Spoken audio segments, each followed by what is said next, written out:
நண்பர்கள் அனைவருக்கும் என்னுடைய அன்பான பணிவான வணக்கங்கள். என் பெயர் ஜான். நான் ஒரு குடிநோயாளி. எல்லாமல்ல இறைவனோட அருளாலையும் தோழமையில் இணைந்து செயல்படுவதால் நான் பெற்றுக்கொள்ளக்கூடிய அனுபவம், தெம்பு, நம்பிக்கை ஆகியவிட்டாலும் இன்னைக்கு ஒரே ஒரு நாள் நான் குடிக்கல, தெளிவா, மன நிறைவா, அமைதியா வாழ என்னால் ஆன எல்லா முயற்சிகளையும் செய்து கொண்டிருக்கின்றேன்.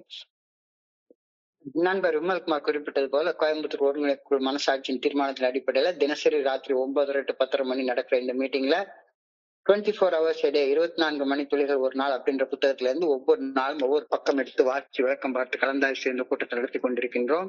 அதன் தொடர்ச்சியாக இன்றைக்கு நாம அடைந்திருக்கிற பக்கம் ஜூலை மாதம் 26ஆம் நாள்.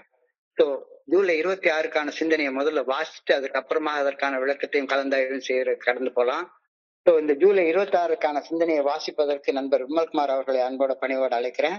Over to Vimal Kumar. July 26. Thank you thank you thank you thank you. நன்றிங்க சார். 24 மணித்துளிகள் ஒரு நாள்.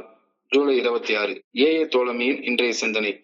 நமது உடலை விட்டு உயிர் பிரியும் அந்த இறுதி நாள் வரும்போது நாம் நமக்கு சொந்தமென கூறிக்கொள்ளும் எந்த ஒரு பொருளையும் நாம் நம்முடன் எடுத்து செல்ல போவதில்லை. ஒரு சல்லி காசு கூட நம் குளிர்ந்த உணர்ச்சியற்ற கைகளில் இருக்காது. நாம் பிறர் கொடுத்து விட்ட பொருட்களை நம்முடன் கூட வரும். நாம் பிறருக்கு பணி செய்து இருந்தால் அந்த புண்ணியம் நம்முடன் கூட வரும். நமது நேரத்தையும் பணத்தையும் பணி செய்வதற்கு பயன்படுத்தி இருந்தால் அந்த புண்ணிய செயல் நம்முடன் கூட வரும்.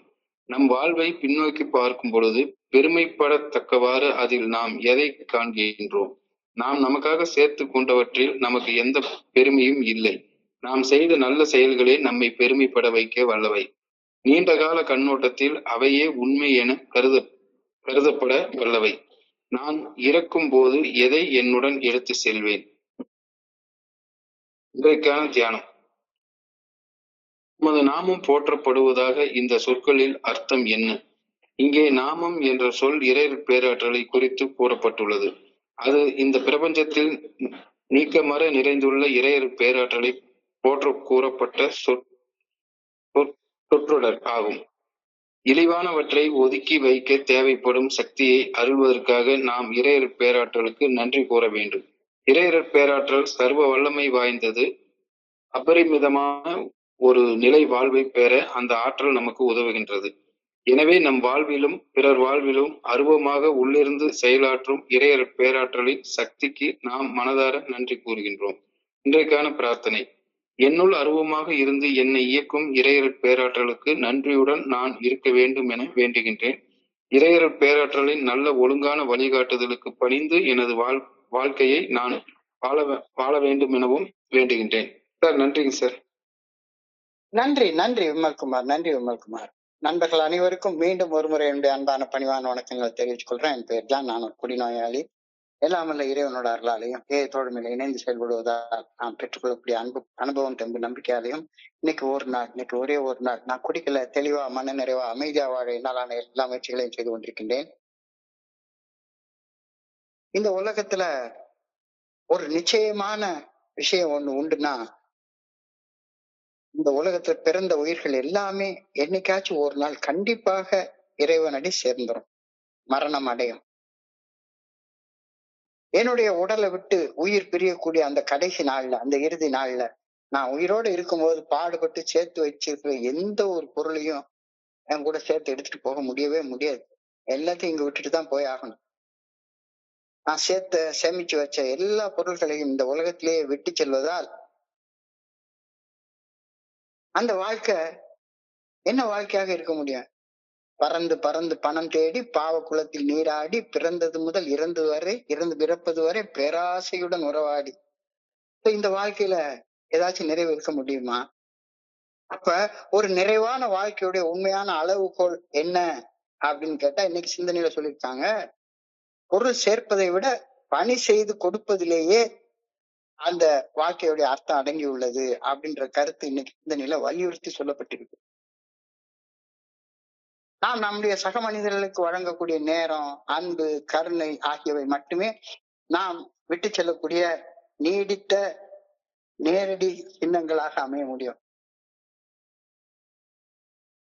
நான் செய்யக்கூடிய செயல்கள் எந்த குணநலத்தோடு அந்த செயல்களை செய்யறேன், ஆக்ஷன் அண்ட் கேரக்டர், இந்த உலகத்துல நான் பயணிக்க போற வாழ்க்கை முடிவடையும் போது சேர்த்திருக்கக்கூடிய செல்வத்துக்கும் புகழுக்கும் எந்த முக்கியத்துவமும் இருக்க போறதே கிடையாது. மாறாக நேர்மையோட, கருணையோட, அன்போட பணிகள் செய்வதால நாம ஏற்படுத்தக்கூடிய தாக்கம் அதுதான் முக்கியமானது அப்படின்னு இன்னைக்கு சிந்திக்க சொல்லி நம்மளை அழைச்சிருக்காங்க. Invest on relationship. ஃபெல்லோஷிப்ல இன்வெஸ்ட் பண்ணு. உன்னுடைய நேரத்தையும் காலத்தையும் ஃபெல்லோஷிப்ல இன்வெஸ்ட் பண்ணு. வெறுமனே சும்மா உட்காந்து என்னத்தையோ செஞ்சு பணம் பணம் பணம் பணம்னு சேர்க்கறதுல உன்னுடைய நேரத்தையும் காலத்தையும் இன்வெஸ்ட் பண்ணாத. உறவுகளில் முதலீடு செய். தோழமையில முதலீடு செய். சக மனிதர்களின் வாழ்வு மேம்படுவதற்கு, உண்மையான சகோதரத்துவத்தை வளர்ப்பதற்கு என்னுடைய நேரத்தையும் ஆற்றலையும் அர்ப்பணித்து எந்த ஒரு பௌதிக பொருளையும் சேர்த்து வைக்கிறதுக்காக ரொம்ப காலத்தை விரயம் பண்ணாம இருக்கணும் அப்படின்னு சொல்லி இன்னைக்கு சிந்தனையில நமக்கு கொடுக்கப்பட்டிருக்கிறது. இல்ல நம்ம பொருள் சேர்க்கிறதுக்கு மட்டுமே நம்முடைய காலத்தையும் நேரத்தையும், அதாவது பொருள் சேர்க்க கூடாதுன்னு சொல்லல, பொருள் சேர்க்கறதுக்கு மட்டுமே நம்மளுடைய காலத்தையும் நேரத்தையும் செலவிட்டுக்கிட்டே இருந்தோம் அப்படின்னு சொன்னா, தோழமைக்காக நேரத்தை செலவிடாம இருந்தோம் அப்படின்னா அது ஒரு சங்கிலி தொடர் விளைவுகள் போல ஒரு செயின் ரியாக்ஷனை உண்டாக்கி வேற எந்த விஷயத்திலயும் நேரத்தை செலவிடவே மாட்டோம். ஆன்மீக மரபுகள், ஸ்பிரிச்சுவல் லெகசி, இது எல்லாமே விட்டு போயிடும். எந்த மதமாக இருக்கட்டும், மதங்கள் சார்ந்த வேத புத்தகங்கள் எதை படிச்சு பார்த்தாலும் சரிதான், செல்வம் நிலையற்றது அப்படின்னு தொடர்ந்து நமக்கு சொல்லிக்கிட்டே இருக்காங்க. எங்க படிச்சாலும் சரிதான். ஸோ அற வழியில பணி செய்தல், அன்பு செலுத்துதல் மூலமாக உண்மையான பொக்கிஷங்களை சேர்த்து வைக்கணும் அப்படின்னு சொல்லுது. இதெல்லாம் நமக்கு வெறுமனே வாயால சொல்லக்கூடிய வார்த்தைகளாக மட்டும்தான் நமக்கு தோணிட்டே இருக்குது. ஆனா சாதாரணமாக இதை புரிஞ்சு கொள்ளவே முடியல. ஆனா இன்னைக்கு சிந்தனையில இந்த 1 மணி நேரம் நம்ம இதை குறிச்சு ஆழமாக சிந்திச்சு பார்ப்போம். இறுதியான செல்வம் நம்மளுடைய எந்த நினைவுகளை விட்டுட்டு போறோமோ அதுதான் இறுதியான செல்வம். நம்ம பொருளாதாரம் சார்ந்த செல்வங்களை சேர்ப்பதிலிருந்து கவனத்தை மாற்றி வாழ்க்கையை வளப்படுத்துறது தான் வாழ்க்கையின் உண்மையான இலக்காக அமைய முடியும் அப்படின்ற கருத்து இன்னைக்கு சொல்லப்பட்டிருக்கிறது. கொடுக்கப்படும் அன்பும் பகிரப்படும் மகிழ்ச்சியும் மதிப்புமிக்க நாணயம் அப்படின்றது இன்றைய சிந்தனையின் மைய கருவாக அமைஞ்சிருக்கிறத நம்ம பாக்குறோம். இன்றைய சிந்தனையுடைய வார்த்தை, when we come to the end of our lives on earth, we will take no material things with us. எத்தையும் கையில் எடுத்துட்டு போறதே கிடையவே கிடையாது. எத்தையுமே. இறுதியாக நம்முடைய உடலை விட்டு உயிர் பிரிய போடுற அந்த நாள்ல நாம சேர்த்து வச்ச எந்த பொருளையும் கையில எடுத்துட்டு போறதே கிடையாது. என்னுடைய உயிரற்ற உடல்ல இருந்து அருணாக்குடியை கூட அறுத்தெறிஞ்சிட்டு தான் புதைக்கவோ எரிக்கவோ செய்வாங்க. We will not take a cent in our cold dead hands. பிறகு பில்லுன்னு இருக்கக்கூடிய இந்த கைகள்ல ஒரு சல்லி காட்டு கூட போறதே கிடையாது. இறையர் பேராற்றின் நல்ல ஒழுங்கான வழிகாட்டுதலுக்கு பணிதல் என்ற மேலான கொள்கையுடன் சமரசம் செய்து கொண்டு பெரும் பொருள் அதை ஈட்டுறதுக்காக என்ன வேணா செய்யலாம் அப்படின்னு செயல்படுறது மனசாட்சிக்கு பணிந்து செயல்படாமல் நான் செயல்படுவதற்கான ஒரு எல்லையை உறுதியாக மறுத்து செயல்பட்டா அந்த வாழ்க்கைக்கு ஒரு அர்த்தமே இருக்காது அப்படின்ற கருத்தை கொஞ்சம் கவனத்தை குவிச்சு நீ சிந்திச்சு பாரு அப்படி சொல்றாங்க. என்னுடைய செல்வத்திற்காக நான் போராடினாலும் என்னுடைய அறிவுசார் சொத்து உடைமை உரிமையை பாதுகாத்துக்கிட்டாலும் சரிதான், அங்க போட்டு வச்சு இங்க புதைச்சு வச்சு ஏதாச்சும் ஒண்ணு பண்ணி இன்வெஸ்ட் பண்ணி வச்சிருந்தாலும் சரிதான், கடைசியில எதுவும் எடுத்துட்டு போக முடியாதுன்றதுனால அந்த மாதிரி பொருள் சேர்க்கறதுக்கு இறையர் பேராட்டிலின் நல்ல ஒழுங்கான வழிகாட்டுதலை மீறி எந்த வகையான பொருளையும் சேர்த்து வைக்காத அப்படின்னு சொல்லி இன்னைக்கு அழகா சொல்லியிருக்காங்க. இங்க இருந்து சம்பாரிச்சது எல்லாமே இந்த பூமி எனக்கு கொடுத்ததுதான். என்கிட்ட இழப்பதற்கு என்ன இருக்குது? ஒண்ணுமே இல்லை. என்னுடைய இந்த உடல் சர்வ நிச்சயமாக மரணத்தால் எடுத்துக்கொள்ளப்படும். மரணம் என்னுடைய உடலை எடுத்துக்கொள்ளும் முன்னர் என் பக்கத்துல இருக்க மனிதர்களை அன்பு செய்யறதற்கு நான் என்னுடைய உடம்ப அர்ப்பணிச்சுட்டா எவ்வளவு நல்லதாக இருக்கும். என்கிட்ட இருக்கிற எல்லாமே என்னைக்காவது ஒரு நாள் என்கிட்ட இருந்து கண்டிப்பாக எடுத்துக்கொள்ளப்படும். அவ்வாறு எடுத்துக்கொள்ளப்படும் முன்னர் அவற்றை நான் ஏன் பகிர்ந்து அளிக்க கூடாது? பகிர்வதால் மட்டுமே என்னால தக்க வைத்துக் கொள்ள முடியும். பகிர்வதால நான் ஒரு முதலாளி ஆகிறேன். எப்படியானாலும் கடைசியில ஒரு நாள் நான் அதை இழக்கத்தான் போறேன். முடிவில்லாமல் தக்க வைத்துக் கொள்ளக்கூடியது எதுவுமே கிடையாது. மரணம் எல்லாத்தையும் அழிச்சிடும் கண்டிப்பாக. எனவே பெரியவங்க சொல்றதை சரியாக புரிந்து கொண்டால், நான் மரணம் மற்றும் அன்பு ஆகிய இரண்டுக்கு இடையில என் மனசுக்குள்ளார நடக்கக்கூடிய ஒரு போராட்டத்தை குறித்து பேசுறது நல்லா புரிய வருது. என்னால என்னுடைய நேரத்தை பகிர்ந்து அளிக்க முடியுமானால் எனக்கு மரணமே கிடையாது. என்னிடமிருந்து எதுவும் எடுக்கப்படுவதற்கு முன்னாலேயே நான் அதை கொடுத்துட்டேன்ல, நேரத்தை நான் கொடுத்துட்டேன்ல, அதை நான் ஒரு பரிசு பொருளாக மாற்றி விட்டேன்ல. அதனால மரணம் என்னை நெருங்க வாய்ப்பே கிடையாது. பொருளை சேர்த்து வச்சிருக்கிறவனுக்கு எப்பவுமே மரணம் நிகழ்ந்து கொண்டே இருக்கும். அன்பு செய்பவனுக்கு மரணமே இல்ல. அன்பு இல்லாதவனுக்கு ஒவ்வொரு கணமும் மரணமே. ஏனெனில் ஒவ்வொரு கணமும் ஏதோ ஒன்று அவனிடமிருந்து பறிக்கப்பட்டு கொண்டே இருக்கிறது. உடம்பு தொடர்ந்து நலிவிட்டு கொண்டே இருக்கும். அதுதான் உடம்புடைய நேச்சர். காலம் கடந்து போயிட்டே இருக்கும். அதுதான் காலத்துடைய நேச்சர். கடைசியில என்னைக்கா ஒரு நாளைக்கு மரணம் சம்பவிக்கும். மரணத்தோடு எல்லாமே மண்ணோட மண்ணாக போயிடும். இப்போ எனக்கு பயம் வருது. மரணத்தை கண்டு பயம் வருது. பயம்னா என்ன? எதுக்காக நான் எப்படி பயப்படுறேன்? என்ன குறிச்ச எல்லா உண்மைகளும் வெளியாகி விட்டாலும் நான் நிர்வாணமாக நின்றாலும் கூட எதுக்கு பயப்படணும்? நான் செத்து போனதுக்கு அப்புறமா என்ன நிர்வாணமா போட்டுதானே குளிப்பாட்ட போறாங்க. அன்னைக்கு என்னுடைய உடம்புல இருக்கக்கூடிய நிர்வாணங்கள் எல்லாமே வெளிப்படத்தானே போகுது. இப்போ இந்த சமுதாயம் என்மேல் உருவாக்கி வைத்திருக்கிற கட்டுப்பாடுகளை எனக்கு நான் இப்ப யோசிச்சு பாக்குறேன். இல்ல, நீ பாதுகாத்து வச்சுக்கணும், நீ மறைச்சுக்கணும், உன்னை நீங்க பாதுகாத்துக்கணும், நீ எதையும் சமாளிக்கிற மனநிலைமையில் இருக்க வேண்டும், அனைவரும் உன்னுடைய பகைவர்கள், எல்லாரும் உனக்கு எதிராக செயல்படுகிறார்கள். இதெல்லாம் என்னுடைய இந்த சமுதாயம் என் மேல உருவாக்கி வைத்திருக்கக்கூடிய கட்டுப்பாடு. யாரு எனக்கு எதிராக இல்ல. சிலர் எனக்கு எதிராக செயல்படுவதாக நான் உணர்ந்தாலும் கூட அவர்கள் எனக்கு எதிராக செயல்படவில்லை. ஏனெனில் அவரவருக்கு அவர் குறித்த எண்ணங்களே அதிகமாக இருக்கும். அதனால பயப்படுறதுக்கு ஒண்ணுமே இல்ல. உணரப்பட வேண்டிய உண்மை, அன்புக்காக செயல்படு, அன்புக்காக செயல்படு, பணத்துக்காக செயல்படாது, பணத்துக்காக செயல்படாது. இதனை தியானம் செய்த பின் உனக்கு உன்னுடைய வாழ்க்கையில எது உண்மையான செல்வம் அப்படின்றது புரிய வரும். The only things that we may take are the things we have shared with others. எதை நாம் பகிர்ந்து கொள்கின்றோமோ அதை மரணத்துக்கு அப்புறமாவும் நம்ம கூட எடுத்துட்டு போவோம் அப்படின்ற கருத்தை இன்னைக்கு சிந்திக்க சொல்லி நமக்கு கொடுத்திருக்கிறாங்க. If we have helped others, we may take that with us. If we have given our time and money for the good of AA, we may take that with us. So எதை நாம பகிர்ந்து கொடுக்கிறோமோ அதை தான் நம்ம மரணத்துக்கு பின்னால் நம்ம கொண்டு போக முடியும் அப்படின்ற கருத்து இன்னைக்கு நம்ம சிந்தனைக்கு கொடுக்கப்பட்டிருக்கிறது. ஸோ மரணத்துக்கு அப்புறமாக இங்க விட்டுட்டு போறது என்ன? நினைவுகளை தான் விட்டுட்டு போறோம்.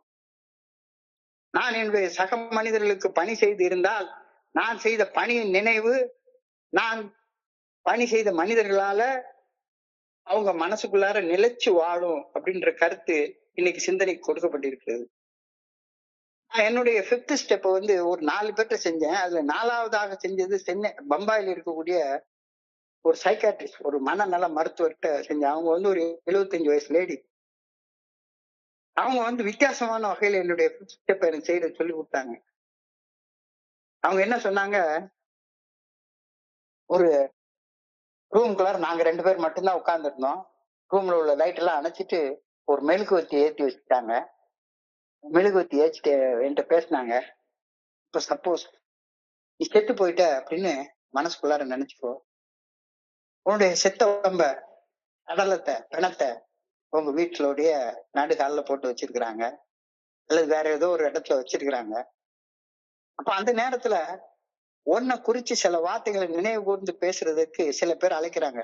உன்னை பெத்த அம்மா அப்பா, உன் கூட பிறந்தவங்க, உன்னுடைய மனைவி, நீ பெத்த பிள்ளை, உன் கூட வேலை பார்த்தவங்க, உன்னுடைய ஆத்மாத்மான நண்பர்கள், நண்பர்கள் இவங்களை எல்லாம் பேச கூப்பிடுறாங்கன்னு வச்சுக்கோ.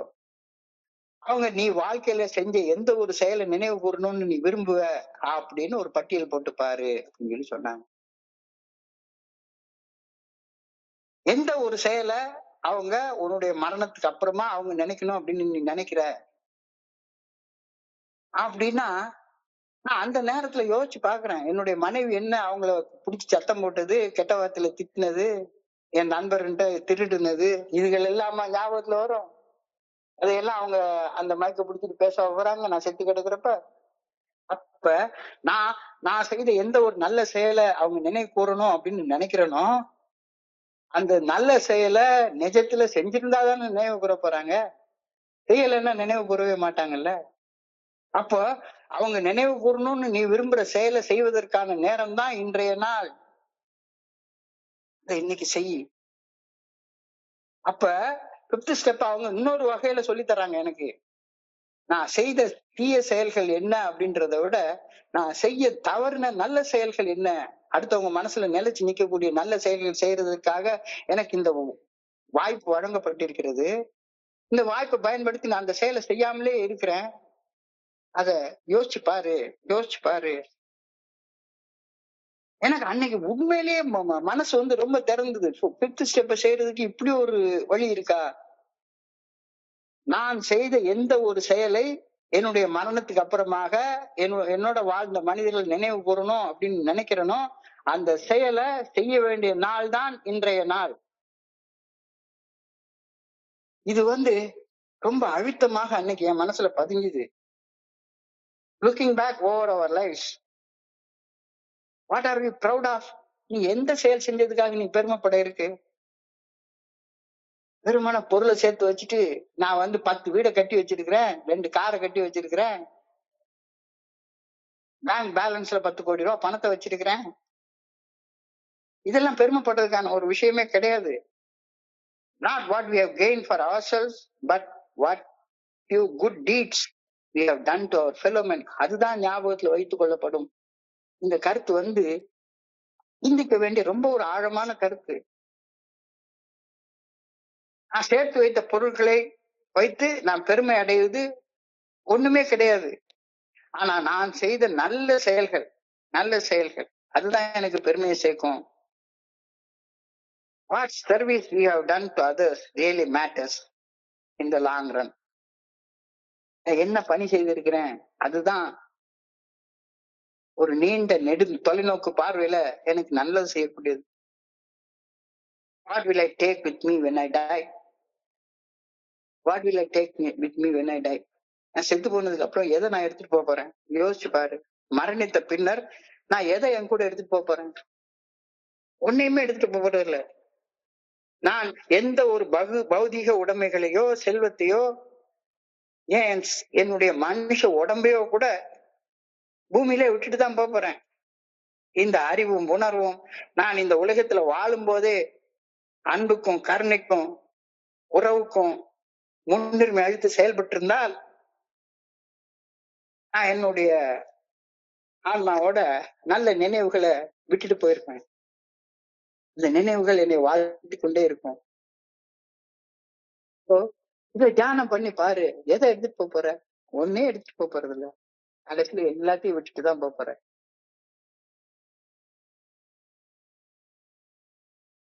சோ இன்னமும் நான் வந்து செய்ய தவறிய நல்ல செயல்களை பத்தி யோசிக்காமலேயே மறுபடியும் மறுபடியும் மறுபடியும் மறுபடியும் நான் இந்த மரணத்துக்கு அப்புறமாக எடுத்துட்டு போக முடியாத பொருள்களுக்கு முன்னுரிமை கொடுத்து செயல்பட்டுட்டே இருந்தேன்னா இன்றைய தியானத்துக்கு கடந்து போ. இன்றைய தியானத்துக்கு கடந்து போ. இன்றைய தியானத்தை புரிஞ்சு கொள்றது அவ்வளவு ஈஸியான விஷயம் கிடையவே கிடையாது. ஒரு மிகப்பெரிய கேள்வி. இறையர் பேராற்றலுக்கு ஒரு நாமம் இருக்கு, இறையர் பேராற்றலுக்கு ஒரு உருவம் இருக்கு. அப்படி ஒரு உருவத்தை வணங்கணும், அந்த நாமத்தை போற்றி புகழ வேண்டும் அப்படின்னு இந்த உலகத்துல இருக்கக்கூடிய எல்லா மதங்களும் சொல்லுது. எல்லா மதங்களும் சொல்லுது. இறைவனுக்கு ஒரு உருவத்தை கொடுக்காத மதங்களே கிடையாது. இறைவனுக்கு ஒரு நாமத்தை கொடுக்காத, பெயரை கொடுக்காத மதங்களே கிடையாது. அந்த உருவத்தை வணங்கணும், நாமத்தை போற்றி புகழணும் அப்படின்னு சிவாய நமக, ஓம் நமோ நாராயணாய, அல்லாஹு அக்பர், புத்தர புகழ்ந்து ஏகப்பட்ட வசனங்கள் இருக்குது. இப்போ இறைவனுக்கு ஒரு உருவம் இருக்கு, இறைவனுக்கு ஒரு நாமம் இருக்கு, அதை போற்றணும் புகழணும், அதுதான் நம்மளுடைய வேலை அப்படின்னு இந்த உலகத்தில் உள்ள எல்லா மதங்களும் சொல்லுது. ஆனா இன்றைய தியானத்துடைய முதல் வரி இறையர் பேராற்றலின் நாமம் தூயதென போற்ற பெறுக அப்படின்ற வார்த்தையோட ஆரம்பிக்குது. Hallowed be thy name. இது லார்ட்ஸ் பிரேயர்ல வரக்கூடிய ஒரு வார்த்தை. இறையர் பேராற்றலின் நாமம் தூயது என போற்ற பெறுக. சிவாய நமக, நமகன்னு வாழ்த்து, போற்றுதல்.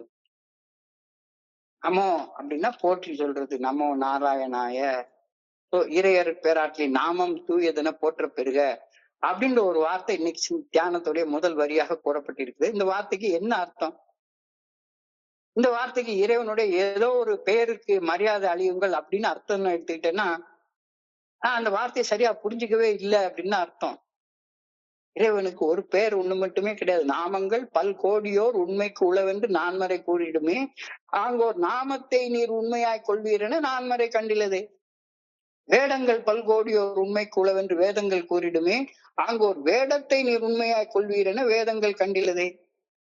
சோ இந்த இடத்துல இறைவனுடைய நாமம் தூயதென போற்ற பெறுக அப்படின்னா, நான் நினைச்ச கடவுளுக்கு ஏதோ ஒரு பேர் இருக்கு, அந்த பேரை போற்றி போற்றி போற்றி போற்றின்னு நான் போட்டிக்கிட்டே உட்கார்ந்து இருக்கணும் அப்படின்னு இந்த வார்த்தையில அர்த்தம் சொல்றாங்கன்னு நான் எடுத்துக்கிட்டேன்னா, நான் இந்த வார்த்தையை புரிஞ்சு கொள்ளவே இல்லைன்னு அர்த்தம்.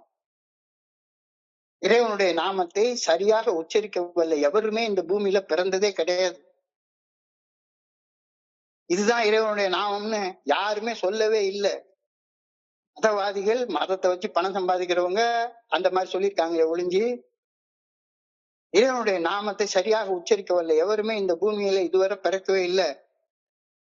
இறைவனுடைய நாமம் இன்னதென்று அறியும் அறிவை பெற்ற எந்த மனுஷனும் இந்த உலகத்துல பிறக்கவே இல்லை. இறைவனுக்கு இதுதான் பேரு, இதுதான் வடிவம், இதுதான் உருவம் அப்படின்னு உறுதியாக தெரிஞ்சு கொண்ட எந்த மனுஷனுமே இதுவரைக்கும் இந்த உலகத்துல பிறக்கவே இல்லை. அப்ப இறையர் பேராற்றல்லாம் யாரு? ஒவ்வொரு உயிரிலும் சுவாசமாக அமைந்திருப்பது இந்த பிரம்மாண்டமான பிரபஞ்சத்தை இயக்கும் இறையர் பேராற்றலின் நாமமே ஆகும் அப்படின்ற ஒரு கருத்து இன்னைக்கு சொல்றாங்க. ஒவ்வொரு உயிரிலும் சுவாசமாக அமைந்திருந்து இந்த பிரம்மாண்டமான பிரபஞ்சத்தை இயக்கக்கூடிய அந்த அந்த சுவாசம்தான் இறையர் பேராற்றலின் நாமமாகும். இறையர் பேராற்றலின் நாமத்தை நமது சுவாசத்தின் மூலமாக உணர முடியுமே தவிர உச்சரித்து அதை உணர முடியாது. இறையர் பேராற்றலின் நாமமாக ஒவ்வொரு உயிருக்குள்ளாரையும் இருக்கக்கூடிய சுவாசம் மிக மிக மிக மிக மிக மிக புனிதமானது. அந்த நாமத்தை உயிரெழுத்துக்களாலும் மெய்யெழுத்துக்களாலும் நாம எழுதி காட்ட முடியவே முடியாது. இறையர் பேராற்றலின் நாமம் இருத்தலின் உயிர் சுவாசமாகும். எனவே படைப்பின் பின்னணியில் இருப்பது இறையர் பேராற்றலுடைய சுவாசமாகிய அவருடைய நாமமாகும். அந்த ஆற்றல் தான் எல்லாத்துக்குள்ளாரையும் ஆர்வமாக உள்ளிருந்து துடிக்க வச்சுக்கிட்டே இருக்குது. அந்த நாமம் தூயது என போற்ற பெறுக அப்படின்னு நீ புரிஞ்சுக்கோ. இதுதான் இன்னைக்கு தியானத்துடைய முதல் வரி. ஏதாச்சும் ஒரு பேரை சொல்லி அந்த பேரை போற்றி போற்றி போற்றி போற்றின்னு சொல்றதுனால உனக்கு எந்த பிரயோஜனமும் விளைய போறதே கிடையாது. ஏதோ ஒரு நாமத்துக்கு மரியாதை அழியுங்கள் அப்படின்னு இந்த வார்த்தைக்கு அர்த்தம் எடுத்துக்கொள்ள முடியாது. இறைவனது நாமத்தை சரியாக உச்சரிக்கவில்லை எவருமே இந்த உலகத்தில் இதுவரைக்கும் பிறக்கவே இல்லை. இறைவனுடைய நாமம் இதுதான் என்று அறிவும் யாருக்கும் இதுவரைக்கும் இல்லவே இல்லை. ஒவ்வொரு உயிருக்குள்ளாரையும் சுவாசமாக அமைந்திருப்பது இந்த பிரம்மாண்டமான பிரபஞ்சத்தை இயக்கக்கூடிய இறையர் பேராற்றலுடைய நாமமே ஆகும். அப்போ இறைவனுடைய பெயர் என்பது அந்த இயக்கத்துல இருக்கு, இயக்க ஆற்றல இருக்குது. அந்த இயக்க ஆற்றலை நம்முடைய சுவாசத்தால உணர முடியுமே தவிர அதை உச்சரித்து அதனை உணர முடியாது. இறையருட் பேராற்றின் நாமமாக ஒவ்வொரு உயிருக்குள்ளார இருக்கக்கூடிய சுவாசம் மிக புனிதமானது. என்னுடைய குருஜி எனக்கு சொல்லி தருவாரு, கண்ணை மூடி வேற எதையுமே சொல்லாத, உன்னுடைய சுவாசத்தை கவனி. மூச்சு உள்ள போது வெளியே வருது, மூச்சு உள்ள போது வெளியே வருது. சுவாசம் சுவாசம் உள்ள போறப்ப சுவாசம் அப்படின்னு சொல்லு, மூச்சை வெளியே விடுறப்ப புனிதமானது. என்னை அந்த சுவாசம் உள்ள போய் என்கிட்ட இருக்கக்கூடிய அழுக்கெல்லாம் எடுத்து என்னைய புனிதமாக்கிட்டு வெளியே வருது. சுவாசம் புனிதமானது, சுவாசம் புனிதமானது, சுவாசம் புனிதமானது. என்னுடைய சுவாசத்தை ஏதாச்சும் ஒரு பேர் சொல்லி அழைக்க முடியுமா? உயிரெழுத்துக்களாலும் மெய்யெழுத்துக்களாலும் அதுக்கு ஒரு பேர் வச்சு அழைக்க முடியுமா? இறையர் பேராற்றலின் நாமம் இருத்தலின் உயிர் சுவாசமாகும்.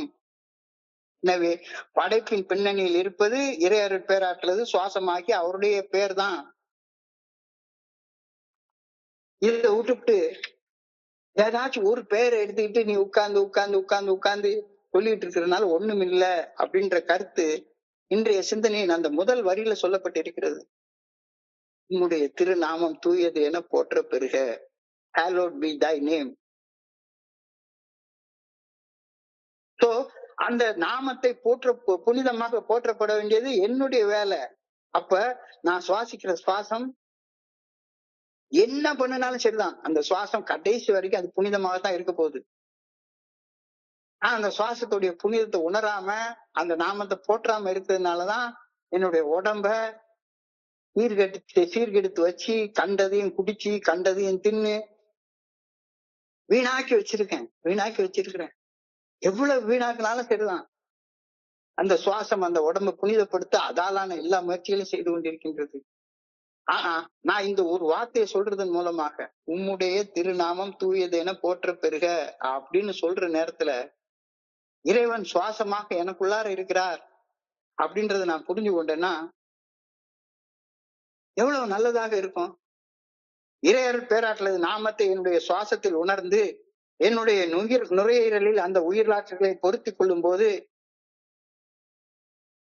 எனக்கு உடம்பு எல்லாமே வேற மாதிரி ஆகுது. இறையர் பேராற்றலது நாமத்தை என்னுடைய சுவாசத்தில் உணர்ந்து அதனை என்னுடைய உயிராற்றலாக பொருத்தி கொள்ளுமாறு இந்த வாக்கியத்தின் மூலமாக நான் அறிவுறுத்தப்படுகின்றேன், அர்ப்பிக்கப்படுகின்றேன். உமது நாமம் தூயதென போற்ற பெறுக என்று கூறும் போதே இறையர் பேராற்றலது அங்கமாக அவருடைய ஆற்றலின் ஒரு பாகமாக நான் மாறி விடுகின்றேன். இதை உணர்ந்து இந்த வார்த்தையை சொல்லு அப்படின்னு சொல்லி தியானத்துல சொல்றேன்.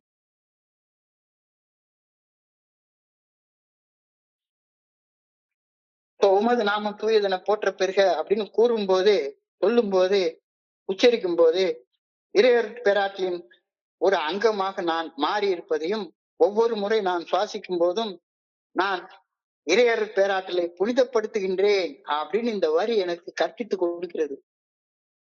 ஆட்டோமேட்டிக்கா என்னுடைய சுவாசம் என்னைக்குமே புனிதமானது, தூய்மையானது. அது என் கூட இருந்துகிட்டே இருக்குது. அந்த சுவாசம் புனிதமானது அப்படின்னு இந்த வார்த்தையின் மூலமாக நான் ஞாபகப்படுத்திக்கிறேன். இந்த உலகத்துல பிறந்த ஒவ்வொரு உயிரும் அதனது சுவாசத்தின் மூலம் தங்களையும் அறியாமல் இறையர் பேராற்றலின் நாமத்தை புனிதப்படுத்திய வண்ணம் இருக்கின்றன என்பதை உணர்ந்து உமது நாமம் தூயதென போற்ற பெறுக என்ற வரிகளை நான் உச்சரிக்க வேண்டும். இதுதான் சிவாய நமக, அன்பே சிவம், ஓம் நமோ நாராயணாய, புத்தம் சரணம் கச்சாமி, அல்லாஹு அக்பர். என்ன வேணா சொல்லு. ஆக மொத்தம் இறைவனுடைய நாமம் எதுல இருக்கு? உன்னுடைய சுவாசத்துல இருக்கு. உன்னுடைய சுவாசம் உன்னை எப்பவுமே புனிதப்படுத்திய வண்ணம் இருக்கின்றது. ஒன்ன மட்டும் இல்லை, உலகத்தில் இருக்கக்கூடிய ஒவ்வொரு உயிர்களும் தத்தமது சுவாசத்தின் மூலம் தங்களையும் அறியாமல் இறைவனது நாமத்தை புனிதப்படுத்திய வண்ணம் என்பதை உணர்ந்து உமது திருநாமம் தூயதென போற்ற பெறுக என்ற வரிகளை நான் உச்சரிக்க வேண்டும். என்ன சொன்னாலும் சரி. ஒரு சாதாரண மரத்தை பாருங்களேன், அந்த மரம் சுவாசிக்குது. நாம எல்லாரும் பிராண வாயுவை உள்ள இழுத்து கார்பன் டை ஆக்சைட கரியமல வாயுவை வெளியே அனுப்புறோம். ஆனா ஒரு செடியும் மரமும் என்ன பண்ணுது? அது காத்துல இருக்கக்கூடிய கார்பன் டை ஆக்சைட சுவாசிச்சுட்டு ஆக்சிஜனை நமக்கு கொடுக்குது. அப்ப எப்படி ஒரு அழகான பேலன்ஸ ஆண்டவன் உருவாக்கி வச்சிருக்கான் அப்படின்றத நம்மளால பார்க்க முடியுது. ஒவ்வொரு மரம் அதுவும் சுவாசிக்குது. என்ன சுவாசிக்குது? கார்பன் டை ஆக்சைட சுவாசிச்சு ஆக்சிஜனை வெளியே விடுது. நமக்கு தேவை ஆக்சிஜன். நம்ம ஆக்சிஜனை சுவாசிச்சு செடி கொடிகளுக்கு தேவையான கார்பன் டை ஆக்சைடை நம்ம வெளியே விடுறோம். ஸோ இக்காலஜின்னா இந்த புவியியல், ஆலஜி என்றால் சயின்ஸ், எல்லாம் ஒரு சமன்பாட்டுல இருக்குது. அழகான சமன்பாட்டுல இருக்குது. ரொம்ப அழகாக வந்துகிட்டு இருக்குது. உமது திருநாமம் தூயதென போற்ற பெறுக அப்படின்ற வார்த்தையை சொல்ற நேரத்திலேயே இந்த உலகத்துல உயிராற்றலோட வாழ்ந்து கொண்டிருக்கக்கூடிய ஒண்ணும் கூட தத்தமது சுவாசத்தின் மூலம் தங்களையும் அறியாமல் இறையர் பேராற்றலது நாமத்தை புனிதப்படுத்திய வண்ணம் உள்ளது என்பதை உணர்ந்து உம்முடைய திருநாமம் தூயதென போற்ற பெறுக அப்படின்ற வரிகளை உச்சரித்த வண்ணம் இருக்க வேண்டும். என்ன சொன்னாலும் சரிதான். நீ என்ன வார்த்தையில வேணா இறைவனை புகழ்றது அப்படின்னு சொன்னாலே என்ன அர்த்தம்? இறைவன் உயிர் ஆற்றலாக எனக்குள்ளார் இருக்கின்றார். அந்த ஆற்றலுடைய சுவாசத்தின் மூலமாக எனக்கு தெரிய வருகின்றது. என்னுடைய சுவாசம் புனிதமானது. என்னுடைய சுவாசத்தின் மூலமாக பிராண வாயுவை நான் உள்ள சுவாசிச்சு என்னுடைய உடம்புல இருக்கக்கூடிய எல்லா அழுக்குகளையும் ஒவ்வொரு சுவாசத்திலையும் நான் வெளியேற்றிக்கிட்டே இருக்கிறேன். அப்ப இறைவனுடைய செயல்பாடு எவ்வளவு அழகாக இருக்கின்றது. ஆண்டவா, என் மேல இவ்வளவு அன்பு வச்சு என்னைய ஒவ்வொரு நாளும் புனிதப்படுத்திட்டு இருக்கியா அப்படின்னு நீ சொல்லு. உம்முடைய திருநாமம் தூயதென போற்ற பெறுக அப்படின்னு சொல்லு. Hallowed be thy name. What does that mean? Hallowed be thy name. What does that mean to us?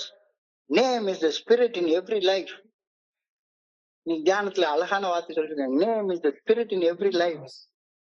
The words mean praise the good orderly direction of God for a spirit in the world making us better. நம்மள நேற்றையோட இன்னைக்கு நல்ல மனிதர்களாக வாழ வைக்கிறதுக்கு அந்த ஆற்றல் நம்மளுக்கு உதவி கொண்டே இருக்கின்றது. So hallowed be thy name. உமது திருநாமம் தூயதென போற்ற பெறுக அப்படின்ற வார்த்தை சாதாரண வார்த்தை இல்ல. வெறுமனே சும்மா உட்காந்து 108 தடவை சிவாய நமக சிவாய நமக சிவாய நமக அப்படின்னு அந்த அர்த்தம் புரியாமலே சொல்லிட்டு இருக்கிறதுனால என்ன அர்த்தம்? அந்த ஆற்றல் எனக்குள்ளார இருந்து என்னை தூய்மையாக வச்சுக்கொண்டே இருக்கிறது. ஆனா அந்த தூய்மையை நான் உணராம அசுத்தமான செயல்களை செய்து வாழ்ந்து கொண்டிருக்கின்றேன். அப்ப உம்முடைய திருநாமம் தூயதென போற்ற பெறுக அப்படின்னு சொல்ற நேரத்துல அந்த திருநாமத்தை நான் எனக்குள்ளார உணரணுமா வேண்டாமா? அந்த திருநாமம் என்னுடைய சுவாசத்தின் மூலமாக மட்டும்தான் எனக்கு செயலாற்றுகின்றது. உள்ள இழுக்கிற மூச்சு, வெளியே விடுற மூச்சு, ஹோ வா அப்படின்னு சொல்லி அந்த காலத்துல பேர் வச்சிருந்தாங்களாம். ஒண்ணு உள்மூச்சு, ஒண்ணு வெளிமூச்சு. இந்த ரெண்டும் சேர்ந்தது சுவாசம். இந்த சுவாசம் ஒரு மனுஷனை தூய்மைப்படுத்த வண்ணம் இருக்கின்றது. இந்த சுவாசம் அதுதான் கடவுள். இறைவனுடைய திருநாமத்தை என்னுடைய சுவாசத்தில் உணர்ந்து என்னுடைய நுரையீரலில் அதனுடைய உயிராற்றலை பொருத்தி கொள்ளுமாறு இந்த வரிகளில் மூலமாக நான் கற்பிக்கப்படுகின்றேன். உமது நாமம் தூயதென போற்ற பெறுக என்று கூறும் போதே இறையர் பேராற்றலது நாமத்தின் ஒரு அங்கமாக நான் மாறி அவருடைய சுவாசத்தால் நான் உயிர் வாழ்ந்துட்டே இருக்கிறேன். முறை நான் சுவாசிக்கும் போதும் நான் இறையர் பேராற்றலை புனிதப்படுத்துகின்றேன் அப்படின்னு நான் உணரணும். உள்ளார மூச்சு இருக்கு, நான் சுவாசிக்கிறேன், உயிரோட இருக்கேன். உயிரோடு இருக்கிறது இறைவனை மகிமைப்படுத்துவதற்காக மட்டும்தான். அவருடைய பேர் அசிங்கப்படுத்துறதுக்காக நான் இல்ல. Hallowed be thy name அப்படின்னா என்ன அர்த்தம்? Name is the spirit in every life. உயிருள்ள எல்லாத்துக்குள்ளார இருக்கக்கூடிய அந்த உயிராற்றல் தான் இறைவன், இறையர் பேராற்றல், பிரபஞ்ச இயக்க பேராற்றல். The words means hallowed be thy name அப்படின்ற வார்த்தைகளுக்கு என்ன அர்த்தம்? Praise the good orderly direction of God for his spirit in the world makes life better and better and better. பரிணாமத்தில் எல்லாமே வளர்ந்து கொண்டே இருக்கின்றது. இறையர் பேராற்றலது நாமம் போற்ற பெறுக என்று கூறும்போது செயலற்றது ஒரு மனிதனாக ஒரு மரியாதைய இறையர் பேராற்றலுக்கு நான் அளிக்கவில்லை. நான் வெறுமன வார்த்தை சொல்றதுனால இறைவனுக்கு மரியாதை கொடுத்துட்டேன்னா என்ன? இறையனது நாமம் தூயதென போற்ற பெரு என்று கூறும்போது செயலற்றதொரு ஒரு இயந்திரமயமான மரியாதைய இறையர் பேராற்றலுக்கு நான் அளிக்கவில்லை. இந்த வார்த்தைகள் எனக்குள் ஒரு ஆன்மீக புரட்சியை உருவாக்கணும். சிவாய நமக, ஓம் நமோ நாராயணாய, praise the lord, praise the Lord, அல்லாஹு அக்பர். என்ன வார்த்தை சொன்னாலும் சரிதான், நீ எந்த மதத்தை சேர்ந்தவனா இருந்தாலும் சரிதான், இறைவனை போற்றி புகழும் போது அது உனக்குள்ள ஒரு ஆன்மீக புரட்சியை உருவாக்கணும். என்னை விட்டு பிரிக்க முடியாத ஒரு இறையர் பேராற்று குறித்த விழிப்புணர்வை நான் இறைவனை போற்றி புகழ்ற வார்த்தையை சொல்லும் போது எனக்குள்ளார உருவாகணும். சும்மா உட்கார்ந்துட்டு ஏதாச்சும் ஒரு வார்த்தையை சொல்றது, அந்த வார்த்தையை சொல்றப்பயே இந்த உலக பிரகாரமான ஏதாவது ஒரு ஆசைய கேட்டே அந்த பிரார்த்தனையை பண்றது. ஒரு முறை சுவாசித்து என்னுடைய இந்த உடல் இறையர் பேராற்றுல ஆன்மா லைத்து இருக்கும் ஆலயம் அப்படின்னு நான் உணரணும். லயம் அப்படின்னா என்ன? ஆன்மா லைத்து இருக்கக்கூடிய இடம் தான் என்னுடைய இந்த உடல். இறையர் பேராற்றல் குடியிருக்கக்கூடிய கோயில் தான் என்னுடைய உடம்பு. கோ இல் அப்படின்னா என்ன அர்த்தம்? கோ என்றால் இறைவன், இல் என்றால் இல்லம். இறைவன் குடியிருக்கக்கூடிய இல்லமாக, இறைவனுடைய ஆன்மா லைத்திருக்கக்கூடிய இடமாக என்னுடைய உடம்பு இருக்குது. ஒவ்வொரு சுவாசத்திலேயே அதை நான் உணரணும். ஒவ்வொரு முறை சுவாசிக்கும் போது அதை நான் உணரணும். ரொம்ப ஆழமாக இந்த கருத்தை சொல்லியிருக்காங்க. Spirit is powerful. It spirit is powerful, very powerful. இந்த பிரபஞ்சத்தை இயக்கக்கூடிய சக்தி உள்ளது. It can help us to live a abundant life. It can help us to live an வாழ்வாங்கு வாழக்கூடிய வாழ்க்கையை வாழ்றதற்கு எனக்குள்ளார ஆற்றல் இருக்கு. It can help us live a conquering and abundant life. So we praise him, thank him for a spirit in our lives and in the lives of others.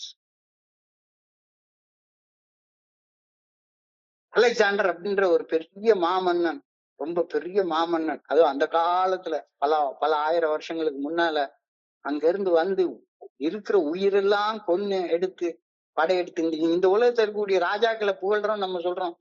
எந்த ராஜாவும் வீணா போன ராஜா தான். அது அலெக்சாண்டரா இருந்தாலும் சரிதான், அது பெரிய மாபெரும் அசோக சக்கரவர்த்தியா இருந்தாலும் சரிதான், அது ராஜ சோழனாக இருந்தாலும் சரிதான், எவனா இருந்தாலும் சரிதான், அடுத்தவனை கொன்னு சொத்தை புடிங்கிட்டு வந்து இறைவனுக்கு கோயில் கட்டக்கூடிய மனுஷ உடம்பு கோயில்னு உணராத மனுஷ உடம்பு கொன்னு குவிக்கக்கூடியவன் அந்த அலெக்சாண்டர கடைசியில செத்து போனதுக்கு அப்புறமா போனவன் போறப்ப சொன்னானா, என்னுடைய அந்த கடைசி சாவப்பெட்டியில என்னை வச்சு கொண்டு போறப்ப என்னுடைய கைகள் மட்டும் வெளியே எடுத்துட்டு போனோம். இவ்வளவு பேர் சண்டை போட்டு எத்தனையோ பேரை கொன்னு எவ்வளவோ சொத்தை சேர்த்து வச்சேன், கடைசியில ஒன்னையும் நான் எடுத்துட்டு போல. எதை எடுத்துட்டு போகுது? ஆனா இறைவனுடைய ஆற்றல் அது என்னைக்குமே அழியாதது. Spirit is powerful. It can help us live a better consequence and an abundant life. So we have to praise him and thank him for the spirit in our lives and in the lives of others. That is hallowed be thy name. உம்முடைய நாமம் தூயதென போற்ற பெருக. சிவாய நமக, ஓம் நமோ நாராயணாய.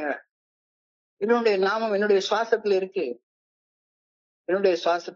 ஒவ்வொரு முறையும் சுவாசிக்கிறப்பையும் அது ஞாபகத்துல வை. உன்னுடைய வாழ்க்கையின் மூலமாக இறைவனை போற்றி புகழணும். வெறுமன வார்த்தையால இல்ல, வெளி அடையாளங்களால இல்ல. பெரிய சிலுவையை தூக்கி தலையில தொங்க போட்டுக்கிட்டு, தலையில எடுத்து ஒரு பெரிய குல்லாவை வச்சுக்கிட்டு, மத சின்னங்களை அடையாளங்கள் அணிந்து கொண்டு, ஊரை ஏமாத்தி, உலகத்தை ஏமாத்தி, பொருள் சேர்த்து, சிவன் சொத்து, கொலை நாசம், திருநீரை கூட தூக்கிட்டு வராத, அங்கேயே விட்டுட்டு வந்து.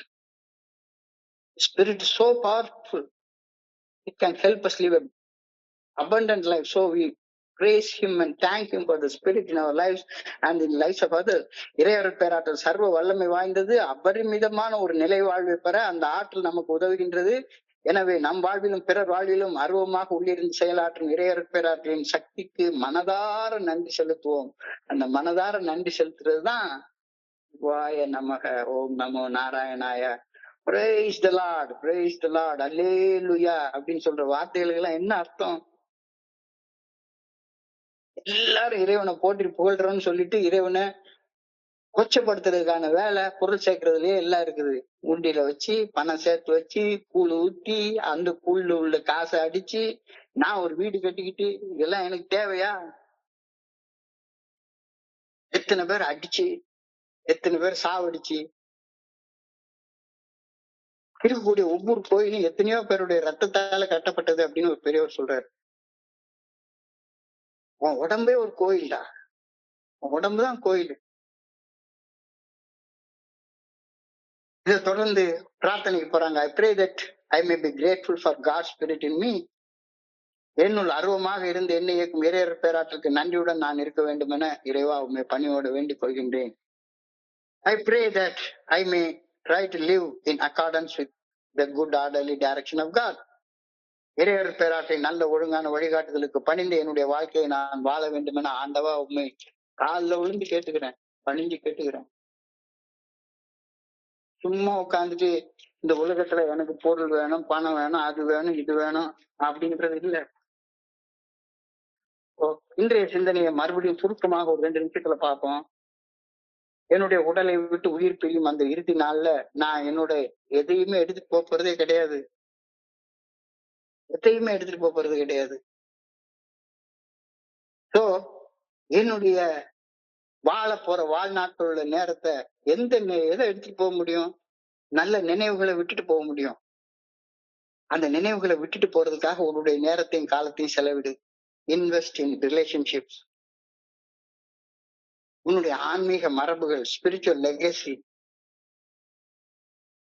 எல்லா பெரிய வேத புத்தகங்களும் அதை ஒண்ணுதான் சொல்லுது. தாவரப்ப நீ எதையும் எடுத்துட்டு போறது இல்ல. நல்ல வகையாக வாழ்ந்துட்டு போ, நல்ல நினைவுகளை விட்டுட்டு போ. செல்வம் சேர்ப்பதிலிருந்து உன்னுடைய கவனத்தை மாற்றி வாழ்க்கையை வளப்படுத்துவது, அந்த வளமையான வாழ்க்கை வாழ்வது, அதுதான் உனக்கு உண்மையாக இருக்கக்கூடியது. When we come to the end of our life, we'll take no material things with us. என்னுடைய உயிரற்ற உடல்ல இருந்து எண்ணத்தை அருணாக்குடிய கூட அறுத்துட்டு தான் புதைக்கவோ எரிக்கவோ செய்வாங்க. We will not take a cent, ஒரு சல்லி காசு கூட இந்த உடம்புல கொண்டு போறதே கிடையாது. இறையர் பேராற்றின் நல்ல ஒழுங்கான வழிகாட்டுதலுக்கு பணிதல் என்ற மேம்பட்ட கொள்கையோடு சமரசம் செய்து கொண்டு பெரும் பெரும் பொருள் ஈட்டி பறந்து பணம் தேடி பாவ குளத்தில் நீராடி பிறந்தது முதல் இறந்தது வரை பேராசையுடன் உறவாடி தேவையாயது யோசிச்சு பாரு. குடிக்கணும், அதை சேர்க்கணும், இதை சேர்க்கணும். எனது செல்வத்திற்காக நான் போராடினாலும் என்னுடைய அறிவு சார்ந்த சொத்துக்களை நான் என்ன பண்ணினாலும் சரிதான், கடைசியில எதையும் எடுத்துட்டு போக முடியாது. எதை விட்டுட்டு போறோம்? ஒரு இறையர் பேராற்று நல்ல ஒழுங்கான வழிகாட்டுதலுக்கு பணிந்து வாழ்ந்ததால. என்கிட்ட இழக்கிறதுக்கு என்ன இருக்கு? ஒண்ணுமே இல்லை.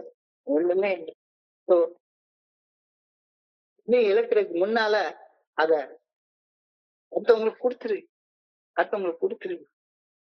கொடுத்துட்டேன்னா உன்னுடைய வாழ்க்கை அபரிமிதமான வாழ்க்கையாக இருக்கும். உன்னிடம் உள்ள அனைத்தும் ஒரு நாள் உன்னிடமிருந்து எடுத்துக்கொள்ளப்படும். அவ்வாறு எடுத்துக்கொள்ளப்படும் முன்னர் அவற்றை ஏன் பகிர்ந்தளிக்கிறார்கள்? பகிர்வதால் மட்டுமே உன்னால் தக்க வைத்துக் கொள்ள முடியும். பகிர்வதால் நீ முதலாளி ஆகின்றாய். எப்படியானாலும் அதை இழக்கத்தான் போகின்றாய். முடிவில்லாமல் தக்க வைத்துக் கொள்ளக்கூடியது எதுவுமே இல்லை. மரணம் எல்லாவற்றையும் அழித்து விடும். எனவே நீ சரியாக புரிந்து கொண்டால் இந்த இடத்துல மரணம் மற்றும் அன்பு ஆகிய ரெண்டுக்கு இடையில உள்ள ஒரு போராட்டத்தை குறிச்சு பேசுறது நமக்கு தெரிஞ்சுக்க முடியும். என்னால பகிர்ந்தளிக்க முடியுமானால் எனக்கு மரணமே கிடையாது. ஏன்னா என்னிடமிருந்து எதுவும் எடுக்கப்படுவதற்கு முன்னாலேயே நான் அதை கொடுத்து விட்டிருப்பேன். அதை ஒரு பரிசு பொருளாக மாற்றி இருப்பேன். எனவே மரணம் என்னை நெருங்க வாய்ப்பே கிடையாது. உடம்புக்குதான் மரணம். அன்பு செய்பவனுக்கு மரணமே கிடையாது. அன்பு இல்லாதவனுக்கு ஒவ்வொரு கணமும் மரணமே. ஏனெனில் ஒவ்வொரு கணமும் ஏதோ ஒன்று அவனிடமிருந்து பறிக்கப்பட்டு கொண்டே இருக்கிறது. குழந்தை பிறந்து 1 வருஷம் ஆயிடுச்சுது அப்படின்னு சொன்னா என்ன அர்த்தம்? தாவை நோக்கிய பயணத்தை அது 1 வருஷத்தை கம்ப்ளீட் பண்ணிடுச்சுது அப்படின்னு அர்த்தம். காலம் உன்னைய கொஞ்சம் கொஞ்சமா சாகடிக்கிற ஒரு விஷயம். அப்ப இந்த காலத்தை, இந்த கால தேவனை, அது கொடுக்கக்கூடிய நேரத்தை பயன்படுத்தி நினைவுகளை விட்டு சொல்லு.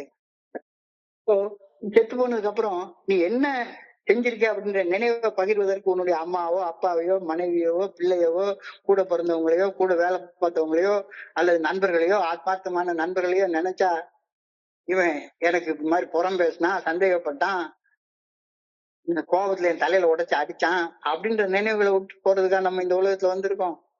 ராத்திரி ஒவ்வொரு நாளும் இந்த மனுஷன் என்னத்தையோ படிச்சு பேசினாயா அப்படின்றத நான் செத்து போன அன்னைக்கு எல்லார் நினைவுக்கும் வருமா வராதா? அப்ப அதை நான் செஞ்சிருந்தாதான் அந்த நினைவு வரும். அதான் இன்னைக்கு செய், இன்னைக்கு செய், இன்னைக்கு செய்.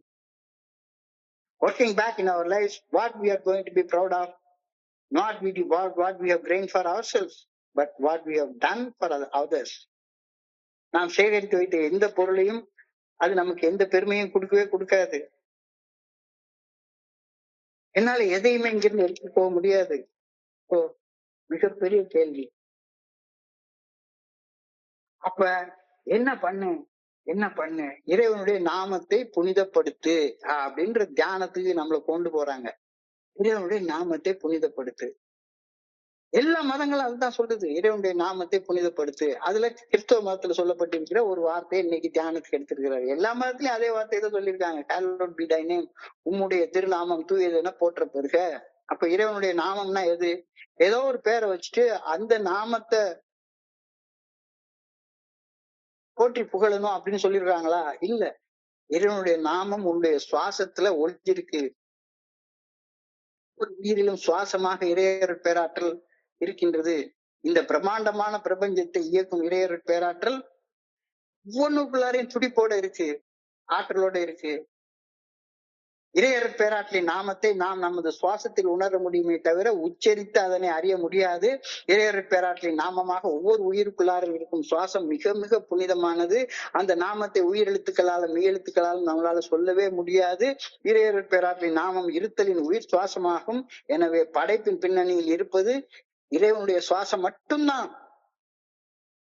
அப்ப அந்த நாமத்தை புனிதப்படுத்துறதுக்கு இப்பவுமே நீ ரெடியாகு. இறையருட் பேராற்றல் நாமத்தை என்னுடைய சுவாசத்தில் உணர்ந்து என்னுடைய நுரையீரலில் அந்த உயிராற்றலை பொருத்தி கொண்டு நான் இறைவனை மகிமைப்படுத்தணும். சும்மா வார்த்தையால சொல்லிட்டா முடிஞ்சு போயிடாது, செயல்களால் அதை மகிமைப்படுத்தணும். இறையருட் பேராற்றலின் ஒரு அங்கமாக நான் மாற வேண்டும். அப்ப நான் சுவாசிக்கிறப்ப கடவுளுடைய ஆற்றலுடைய ஒரு அங்கமாக நான் இருக்கிறேன் அப்படின்றது மட்டும்தானே உண்மை. அப்போ ஒவ்வொரு உலகத்து படைக்கப்பட்ட ஒவ்வொரு உயிரும் தத்தமது சுவாசத்தின் மூலம் தங்களையும் அறியாமல் இறையருட் பேராற்றலது நாமத்தை புனிதப்படுத்திய வண்ணம் உள்ளன என்பதை உணர்ந்து உங்களுடைய திருநாமம் தூயதென போற்ற பெறுக அப்படின்னு சொல்லு. Hallowed be thy name, உம்முடைய திருநாமம் தூயதென போற்ற பெறுக அப்படின்னு சொல்லக்கூடிய வார்த்தையோட அர்த்தம் தான் என்ன? இறைவனுடைய நாமத்துக்கு பேர் என்ன? அது அவருடைய ஆற்றல். அந்த ஆற்றல் என் உடம்புக்குள்ளார இருக்குது. அந்த இதை தூய்மையாக நான் வச்சுக்கொள்ளணும். இறையருட் பேராற்றலது நாமம் தூயதென போற்ற பெறுக என்று கூறும்போது செயலற்றதொரு அந்தமான மரியாதை இறையருட் பேராற்றலுக்கு நான் அளிக்கவில்லை. இந்த வார்த்தைகள் எனக்குள் ஒரு ஆன்மீக புரட்சி, ஸ்பிரிச்சுவல் ரெவல்யூஷன் உண்டாகணும்னு சொல்றாரு. அது என்னையா ஸ்பிரிச்சுவல் ரெவல்யூஷன் எனக்கு தேவையில்லை அப்படின்னு சொன்னா விட்டுருங்க. ஆனா இன்னைக்கு தியானம் அதைத்தான் ஞாபகப்படுத்துது. என்னை விட்டு பிரிக்க முடியாத இறையருட் பேராற்றல் குறித்த விழிப்புணர்வு இந்த வரிகள் எனக்கு நினைவூட்டுகின்றன. ஒவ்வொரு முறை சுவாசித்து என்னுடைய உடல் இறையருட் பேராற்றலது ஆன்மா லைத்திருக்கும் ஆலயம், என்னுடைய உடல் இறையருட் பேராற்றல் குடியிருக்கும் கோயில் அப்படின்னு என்னுடைய ஆன்மாவின் ஆழத்தில் இருந்து நான் சொல்லணும். Spirit is powerful. It can help us live a conquering and abundant life. So we praise him and thank him for a spirit in our life and in the lives of others. எனக்குள்ளாரையும் என்னை சுத்தி உயிரோடு இருக்கக்கூடிய எல்லாத்துக்குள்ளாரையும் இந்த ஆற்றல் நிறைஞ்சிருக்கிறத நான் பார்த்து அதை என்னுடைய செயல்களின் மூலமாக போற்றி புகழ வேண்டும். இறையருட் பேராற்றல் சர்வ வல்லமை வாய்ந்தது, அபரிமிதமான நிலை வாழ்வை பெற அந்த ஆற்றல் நமக்கு உதவுகின்றது. எனவே நம் வாழ்விலும் பிறர் வாழ்விலும் அருவமாக உள்ளிருந்து செயலாற்றும் இறையருட் பேராற்றலின் சக்திக்கு தலவணங்கி பணியோட நன்றி சொல்லுவோம். I pray that I may be grateful for God's spirit in me என்னுள் ஆர்வமாக இருந்து என்னை இயக்கும் இறையர் பேராற்றலுக்கு நான் நன்றியுடன் இருக்க வேண்டும் என ஆண்டவா உம்மை பணிவோடு வேண்டிக் கொள்கின்றேன். I pray that I may try to live in accordance with it. இறையர் பேராற்றலின் நல்ல ஒழுங்கான வழிகாட்டுதலுக்கு பணிந்து என்னுடைய வாழ்க்கையை வாழ வேண்டும் என ஆண்டவா உம்மை பணிவோடு வேண்டிக் கொள்கின்றேன் என்ற பிரார்த்தனையோடு இன்றைக்கு சிந்தனை நிறைவேறுகிறது. இன்றைய சிந்தனையை படிக்கிறப்ப என் மனதை கடன் சென்ற சிந்தனைகளை உங்க கூட பகிர்ந்து கொள்ள இந்த நல்ல வாய்ப்பு கொடுத்த குழுவிற்கு என்னுடைய மிக பணிவான நன்றிகளை தெரிவித்துக் கொள்றேன். இதுவரைக்கும் பொறுமையாக கேட்ட ஒவ்வொரு நண்பருக்கும் என்னுடைய பணிவான நன்றிகள். இந்த இரவு பொழுது நண்பர்களுக்கு இனிமையான இரவாக அமைய இறைவனை பணிவோடு வேண்டிக் கொள்கின்றேன். நன்றி நன்றி நன்றி நன்றி நன்றி. வாழ்க வையகம், வாழ்க வளமுடன். Thank you so much, thank you so much. Over to you Vimal Kumar. Thank you thank you thank you.